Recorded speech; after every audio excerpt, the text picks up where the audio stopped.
Welcome friends. গত 3 April 2025 supreme কোর্টে SSC 2016 মামলায় যে জাজমেন্ট পাস হয়েছিল তার কিছু মডিফিকেশন চেয়ে মধ্যশিক্ষা পর্ষদ সুপ্রিম কোর্টে আবেদন করেছে। তথ্য কাল আমরা শুনেছিলাম।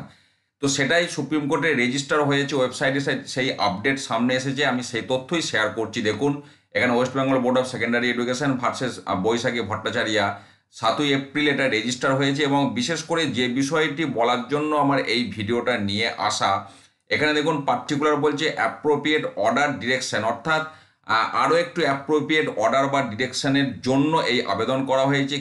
কিসের জন্য application for directions modification of the judgement dated 3 April 2025 on behalf of the অ্যাপিল্যান্ট,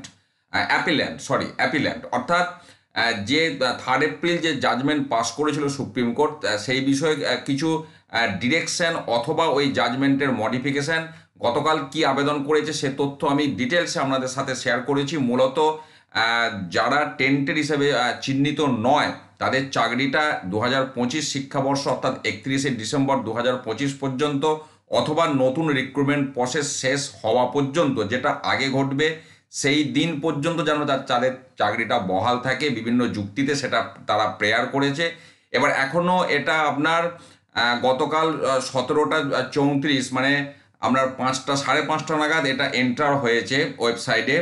তো এবার এখনও কিন্তু আপনার এখানে আপনারা দেখতে পাচ্ছেন যে হেয়ারিংয়ের ডেট কিন্তু এখনও এখানে সামনে আসেনি। কাজেই প্রেজেন্ট লিস্টেড অন এখনও সামনে আসেনি। এবার কবে হেয়ারিং হবে সেই আপডেট এলে আমি অবশ্যই আপনাদের সাথে শেয়ার করব। ধন্যবাদ।